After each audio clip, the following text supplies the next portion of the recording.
February 4th, the overmastering majesty of personal power. For the love of Christ constraineth us. 2 Corinthians chapter 5, verse 14. Paul says he is overruled, overmastered, held as in a vice by the love of Christ. Very few of us know what it means to be held in a grip by the love of God.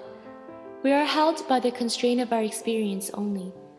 The one thing that held Paul until there was nothing else on his horizon was the love of God. The love of Christ constraineth us. When you hear that note in a man or woman, you can never mistake it. You know that the Spirit of God is getting unhindered way in that life. When we are born again of the Spirit of God, the note of testimony is on what God has done for us, and rightly so. But the baptism of the Holy Ghost obliterates that forever, and we begin to realize what Jesus meant when he said, "Ye shall be witnesses unto me."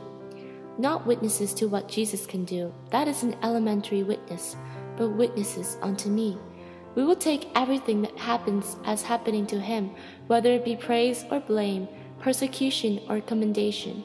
No one can stand like that for Jesus Christ, who is not constrained by the majesty of his personal power.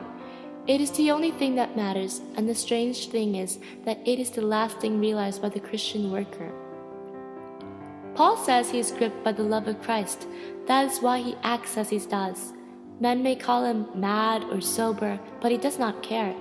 There is only one thing he is living for, and that is to persuade men of the judgment seat of God and of the love of Christ. This abandon to the love of Christ is the one thing that bears fruit in this life, and it will always leave the impression of the holiness and of the power of God, never of our personal holiness.